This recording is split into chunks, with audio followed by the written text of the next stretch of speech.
बात उस समय की है जब महाभारत का युद्ध समाप्त हो गया।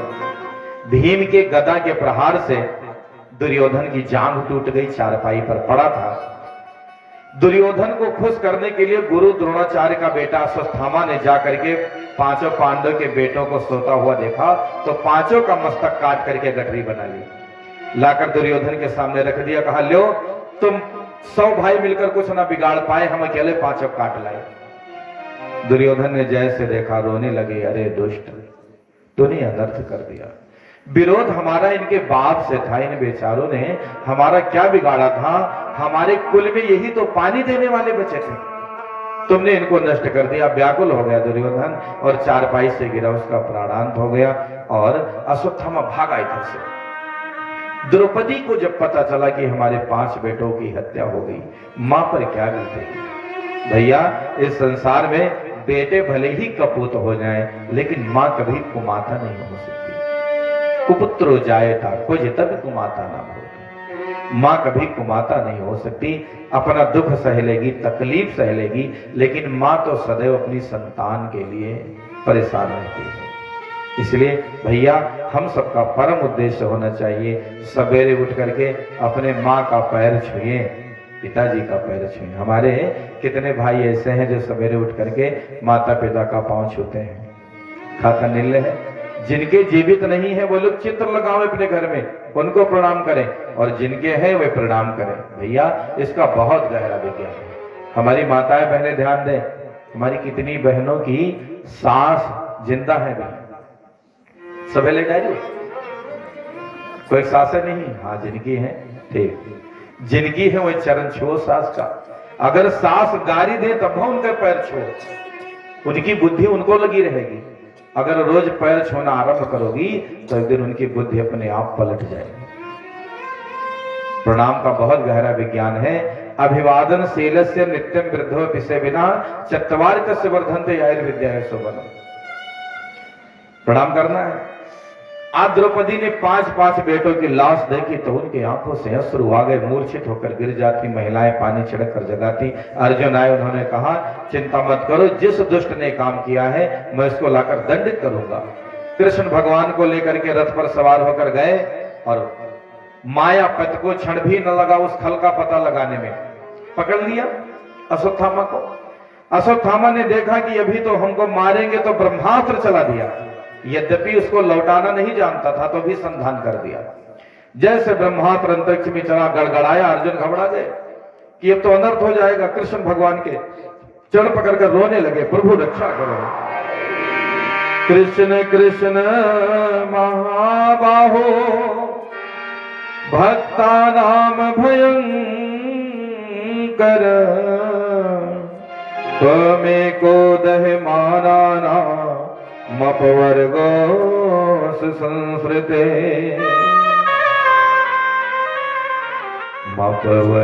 मपवर्गोस संस्कृते।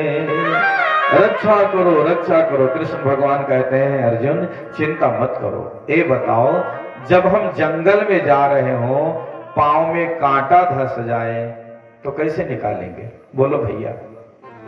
जंगल में हम जा रहे हो, पैर में कांटा गड़ जाए तो कैसे निकालेंगे?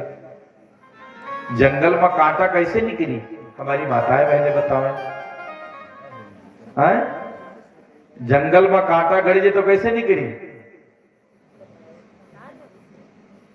वाह, यह नहीं पता है? अरे कुछ अपने बुद्ध विवेक से बताओ। एक जगह हमने पूछा कि जंगल में कांटा गड़ जाए तो कैसे निकलेगा, तो एक माताजी बोली, दांते से। अब दांते से कौन में कांटा निकले? हाँ, कांटा से निकलेगा। जंगल में सुई तो मिलेगी नहीं, कांटे से कांटे को निकालेंगे। किसी को सांप काटता है तो डॉक्टर साहब सुई में क्या लगाते हैं? विष ही तो लगाते हैं। आप सब जानकार लोग बैठे हैं यहाँ। बिच्छू किसी को डंक मार दे तो जहर ही तो लगाते हैं। जहर जहर को काटता है, लोहा लोहा को काटता है। इसलिए आज कृष्ण भगवान कहते हैं, अर्जुन तुम भी ब्रह्मास्त्र चला दो। अर्जुन ने आचमन करके ब्रह्मास्त्र का संधान कर दिया। दोनों ब्रह्मास्त्र जाकर के अंतरिक्ष में टकराए। फिर श्री कृष्ण के कहने पर दोनों को वापस कर लिया। जैसे कोई पशु को बांधे रस्सी में, ऐसे ही अर्जुन जी ने अश्वत्थामा को बांधा, घसीटते हुए वहीं ले गए जहां द्रौपदी रो रही थी। द्रौपदी ने गुरु जी के बेटे को देखा तो अपना दुख भूल गई। देखो, वो कहने लगी कि हमारा बच्चा मर गया तो पति तो है जिंदा, पति के चरणों के सहारे हमारा जीवन बीत जाएगा। लेकिन ये गुरु द्रोणाचार्य का बेटा है। गुरु द्रोणाचार्य तो रहे नहीं, उनकी पत्नी गौतमी है, विधवा मां का ये कोई सहारा है। अगर ये भी मर गया तो उस मां की रक्षा कौन करेगा? एक नारी ही नारी के दुख को समझ सकती है। अर्जुन ने कहा अनर्थ हो गया। राजनीति में दया को स्थान नहीं है। यदि राजनीतिक पद पर बैठा आदमी दया करने लग जाएगा तो न्याय नहीं हो पाएगा। टिट फॉर टैट, जैसे को तैसा। अगर दुराचारी को या अपराधी को दंड न मिलेगा तो अन्याय हो जाएगा। इसलिए संवैधानिक पद पर बैठे लोगों को दया को महत्व नहीं देना है, इंसाफ को महत्व देना है। अपराधी है तो दंड मिलेगा उसे। द्रौपदी के मन में दया गई, बड़े भैया से पूछा, भैया क्या करना चाहिए? वह कहते भैया जैसे धर्मशास्त्र कहे वैसा करो। भीम से कहा क्या करे? तो भीम ने कहा कि इसको तुरंत मार डालो, नहीं तो भी गदा से पीट पीट कर इसको मैं चटनी बना दूंगा। नकुल सहदेव से पूछा तो वे कहते हैं मझेले भैया जो कहते हैं वही ठीक है, तुरंत मार डालो उसको। अर्जुन बड़े दुविधा में पड़े। जितने लोग उतने प्रकार की बातें। भगवान कृष्ण से पूछते हैं अब आप बताओ मैं क्या करूं? कृष्ण जी कहते हैं कि शास्त्र में मैंने दो बातें कही हैं, ब्रह्म बंधुर्न हन्तव्य आतताई बधारहण मयैवो भयमाप्नातं परिपाहिनु शासनम। ब्रह्म बंधुर्न हन्तव्य आतताई बधारहण। ये ब्राह्मण पुत्र है, गुरु जी का बेटा है, इसलिए इसको मत मारो। गुरु के बेटे को मारना ठीक नहीं है। गुरु बेटे को मारना नहीं है और आतताई को छोड़ना नहीं है। कृष्ण भगवान कहते हैं मैंने दोनों बातें कही हैं। एक गुरु जी का बेटा है इसलिए इसको मारो मत, आतताई है इसलिए इसको छोड़ो मत। मारो भी ना, छोड़ो भी ना, मारो भी छोड़ो भी। अर्जुन ने कहा हद हो गई। आप जैसे अगर न्यायाधीश हो जाए तब तो हो गया कल्याण राष्ट्र का। एक ही आदमी है, आप कहते हो कि मारो भी ना छोड़ो भी ना। मारो भी छोड़ो भी कैसे होगा? श्री कृष्ण भगवान कहते हैं देखो मौत दो प्रकार की होती है। किसी आदमी का समाज में बहुत आदर सम्मान है और उसी समाज में उसको बेइज्जत कर दो, मरे बराबर हो गया कि नहीं हो गया? जो आदमी शान से जीवन जीता है, जहां जाता है जय जयकार होती है, उसी समाज में उसकी बेइज्जती हो जाए, मरे बराबर हो गया कि नहीं हो गया? इसलिए कृष्ण भगवान कहते हैं इसको बहुत सम्मान प्राप्त है, गुरु जी का बेटा है, इसके माथे पर जो चमक है मणि छीन लो। तो अर्जुन ने तुरंत उसके बाल सहित मणि को उतार लिया, आधी दाढ़ी बनवा दी, आधी मूछ बनवा दी, बेइज्जत करके धक्का मार के बाहर कर दी। बड़े भैया धर्मराज युधिष्ठिर राजा बने, माता कुंती राजमाता बनी। सभी ने अपनी प्रजा का संचालन आरंभ किया, आनंद पूर्वक रहने लगे। कृष्ण भगवान ने कहा कि अब मैं द्वारिकापुरी को जाऊं। पांडवों के साथ भगवान पूरे युद्ध काल में रहे और जैसे रथ के हत्थे को पकड़ा तो महाराज अर्जुन का एक बेटा था अभिमन्यु, जिनको चक्रव्यूह में कौरवों ने कुचक्र रच के छल से मार दिया था। अभिमन्यु जब मारे गए थे चक्रव्यूह के युद्ध में, उस समय उनकी पत्नी उत्तरा गर्भवती थी।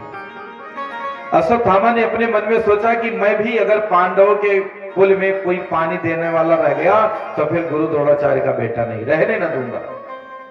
तो उसने फिर से ब्रह्मास्त्र का संधान कर दिया और उत्तरा के गर्भ का जो बच्चा था वो जलने लग गया।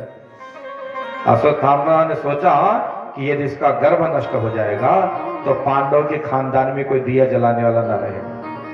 कृष्ण भगवान ने हत्था पकड़ा था, रथ का बैठने जा रहे थे, उत्तरा का गर्भ जलने लगा, दौड़ पड़ी, पकड़ के चढ़ रोने लगी, रक्षा करो।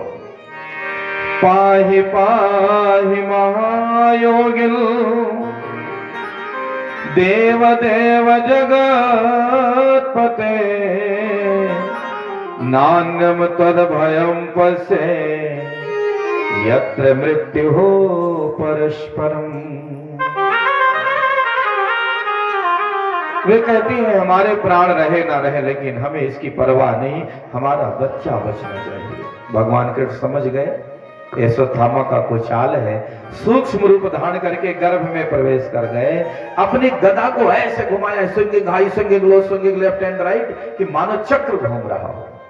एक रूप बाहर बैठा पूछ रहा है बेटी अब तो कोई दिक्कत नहीं है, दूसरे रूप से गर्भ को ठंडा कर रहे हैं।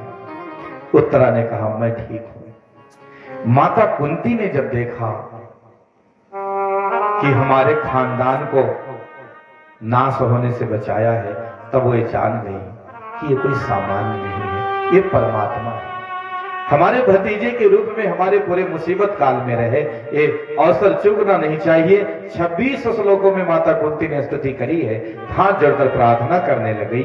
वे कहती हैं कृष्णाय वासुदेवाय देवकी नंदनाय च नंद गोप कुमाराय गोविंदाय नमो नमः गोविंदाय नमो नमः। भगवान कहने लगे बुआ ये क्या हो गया, आपको नमो नमा करने लग गई, मैं आपका भतीजा हूं, आप नमो नमा कर रही हो। तो माता कुंती कहती हैं यही तो आपकी विशेषता है, किसी को बुआ बनाते हो, किसी को फूफा बनाते हो, लेकिन सबके परदादा तुम ही हो, हमने जान लिया। तो भगवान कहते हैं ठीक जान गई, हमने तो बहुत छिपाया लेकिन तुमने जान लिया, तो आज मांगो, जो मांगोगी वो मैं तुमको दे दूंगा। तो माता कुंती ने कहा हमें दुख दे दो। बोलो हम लोग धर्म कर्म प्रयास धन कमाई क्यों करते हैं कि सुख मिले? एक मिनट एक दिन का दुख मिल जाए तो आदमी को कल्प का हो जाता है, और माता कुंती को दुख के अलावा कुछ नहीं मिला। कुंती माता के पिता का नाम है सूरसेन, ये पैदा हुई तो इनका नाम पड़ा प्रथा। राजा सूरसेन के बचपन के मित्र थे जिनका नाम था कुंती भोज। राजा कुंती भोज ने अपने मित्र की बेटी को गोद ले लिया और नाम रख दिया कुंती। अब जिस बच्चे का जन्म कहीं, पालन पोषण कहीं, सुख कैसे मिलेगा? बड़ी भाई तो ब्याह ऐसे आदमी से हो गया जिसको पीलिया का रोग है, जॉन्डिस, लाइफ टाइम के लिए। किसको? पांडु महाराज को। पांडु को पीलिया का रोग है, इसलिए आयुर्वेद में पीलिया को क्या कहा जाता है आप सब जानते हैं? पांडु रोग। आयुर्वेदिक डॉक्टर से यदि आप पूछेंगे, अंग्रेजी में जॉन्डिस कहते हैं, हिंदी में पीलिया कहते हैं, और आयुर्वेद में तो उसको पांडु रोग कहते हैं। महाराज पांडु से ये रोग आरंभ हुआ, पीलिया। हीमोग्लोबिन का स्तर आदमी के जीवन में जब घटता है तो उसको क्या होता है? पांडु रोग, पीलिया। एक तो पीलिया का रोग और दूसरा श्राप है कि अपनी पत्नी के पास जाओगे तो उसी दिन नष्ट हो जाओगे। तो माता कुंती को बचपन में दुर्वासा ऋषि से कुछ मंत्र सिद्ध करवा दिए गए थे, जिससे उन्होंने धर्मराज का आह्वान कर लिया, तो बेटे के रूप में युधिष्ठिर जी आ गए। पवन देव का आह्वान किया तो बेटे के रूप में भीम आ गए। इंद्र का आह्वान किया तो अर्जुन आ गए। पांडु महाराज की दूसरी पत्नी थी माद्री। अश्विनी कुमारों का आह्वान किया तो दो बेटे उनके, नकुल और सहदेव। एक दिन पांडु अपने मन पर नियंत्रण न रख सके, माद्री के पास गए, उनकी मौत हो गई। तो पति के साथ माद्री भी अपने शरीर को नष्ट कर दिया। अब एक विधवा मां 5-5 बेटे, और ऐसे 5 बेटे जिनको उनके हिस्से का धन नहीं दे रहे उनके भाई, चचेरे भाई। ध्यान रहे, जो भाई के धन का बेईमानी करेगा जिंदगी में उसको सुख न मिलेगा। ये लोग तो बिगड़ी ही, वह लोग बिगड़ी। इसलिए कभी भाई के धन की बेईमानी मत करना। यदि भाई बेईमान हो जाए तो भगवान को समर्पित कर देना कि भैया ठीक है कर लो बेईमानी, भगवान के घर देर है अंधेर नहीं है। लेकिन अगर अपने भाई को हम थोड़ा ज्यादा ना दे सके तो उसको छीनना मत। सच कहूं, यदि अपने भाई के साथ हम बेईमानी नहीं करेंगे तो ईश्वर आपको उसके बदले बहुत देगा। भैया दुनिया में बहुत ऐसे लोग हैं जिन्होंने भाई का बेईमानी कर लिया तो कूप मंडूके रह गए, और जिसने संतुष्टि कर ली ईश्वर ने उसको विराट कर दिया। बेईमानी तो हमें किसी के साथ नहीं करना है, लेकिन कैसे एक माता पिता से पैदा हुए एक एक बिस्वा खेत के लिए कोर्ट कचहरी मुकदमा मारपीट न जाने क्या क्या करते हैं हम लोग। बंधुओं एवं बहनों, भाई की संपत्ति का कभी बेईमानी मत करना। 5 भाई पांडव, कौरव उनको हिस्सा नहीं दे रहे हैं, फिर छल से जुआ खेलवा दिया, फिर 12 वर्ष का वनवास, अज्ञातवास, लाक्षागृह में जलाने का प्रयास, ये सब कर दिया। हिस्सा मिलना हुआ तो दिया नहीं, कहा बिना युद्ध के देंगे नहीं। महाभारत जैसा युद्ध हो गया, पूरा जीवन बीत गया माता कुंती का संघर्ष में। आज बड़ा बेटा राजा बना है और वह राजमाता बनी है। भगवान ने कहा मांगो तो हाथ फैला दिया कि दुख दे दो। कृष्ण भगवान कहते हैं बुआ कैसी बात करती हो, आप दुख क्यों मांगती हो? वे कहती हैं कि सुख के माथे सिल पड़े जो हरि हृदय से जाए। देखिए this point is very important, कितनी महत्व की बात कही गई। ऐसे सुख पर पत्थर पड़े जिसको पाकर आदमी परमेश्वर को भूल जाता है। भैया भगवान करे कि घर बढ़े, धन बढ़े, परिवार बढ़े, मान सम्मान बढ़े, लेकिन जिस दिन से ईश्वर की भक्ति निकल गई उस दिन तो जीवन नष्ट पर्याय हो गया। जिस दिन भजन और सुमिरन ना हो पावे समझ लो वो दिन हमारे जीवन का सबसे खराब दिन है। बंधुओं, आज माता कुंती ने कहा कि ऐसे सुख पर पड़े पत्थर जिसमें भगवान को व्यक्ति भूल जाता है, इससे बढ़िया तो अच्छा वो दुख है जिसमें कम से कम हरि का ध्यान तो बना रहता है। वह कहती है कि जब हमको विष खिलाया गया, लाक्षागृह में जलाया गया, 12 वर्ष का वनवास, 1 वर्ष का अज्ञातवास दिया गया, महाभारत जैसा युद्ध हुआ, सब में आपने हमारे साथ रहकर सहायता करी, दुख में साथ रहे। आज बेटा राजा बना तो छोड़कर जा रहे हो। महाराज उससे बढ़िया वो दुखद दिन ठीक है, कम से कम आप साथ तो थे। अच्छे आदमी का मन जितना दुख में लगता है भगवान में, सुख में नहीं। इसीलिए कहा गया कि दुख में सुमिरन सब करे, सुख में करे ना कोई। और जो सुख में सुमिरन करे तो दुख का ही हो। इसलिए भैया अगर पद मिल जाए, प्रतिष्ठा मिल जाए, मान सम्मान मिल जाए, उपलब्धि मिल जाए तो ईश्वर को मत भूलना, क्योंकि भगवान को कटोरा बदलने में देरी नहीं लगती। वह सोचते हमने इसको पद दे दिया, प्रतिष्ठा दे दी, अभी उबलने लगा तो जाओ बेटा, रिजेक्ट करने में क्या देरी है। काल की चाल को मोड़ना है केवल। भृगुटी विलास सृष्टि नहीं हुई, उनको तनिक देख देना है, काल की चाल बिगड़ जाए। इसलिए मेरी सबको प्रार्थना है कि कितना भी बढ़ जाए, उपलब्धि आ जाए, लेकिन पद पर प्रयास रहे। मेरे भाई बहन, जीवन में कभी अभिमान न बढ़े। जिस दिन अभिमान बढ़ गया फुल स्टॉप उसी दिन लग जाएगा। कंस गया, रावण गया, चले गए अंग्रेज, इतने बड़े बड़े महारथी चले गए। हम आप किस खेत के मूली हैं? हम लोग तो मूली भी बहुत मामूली हैं। इसलिए मेरी सबको प्रार्थना है, अभिमान से जितने दूर रहेंगे जीवन में उतने ऊंचे उठ जाएंगे, क्योंकि झुकते वही हैं जिनमें जान होती है। अकड़े रहना मुर्दों की पहचान होती है। पेड़ की जिस डाल पर जितना ज्यादा फल लदा रहता है वो उतने ज्यादा झुका रहता है, और जिस पर कुछ नहीं वो तना रहता है। दरिद्र आदमी सदा आंकड़ा रहता है। बड़े आदमी की पहचान है वो विनम्र होता है। विनम्रता बड़प्पन की प्रथम पहचान है। बंधुओं, आज मैया ने कहा हमें दुख दे दो जिसमें आप साथ तो थे। भगवान कहते ना हुआ, मैं आपको दुख नहीं दे सकता,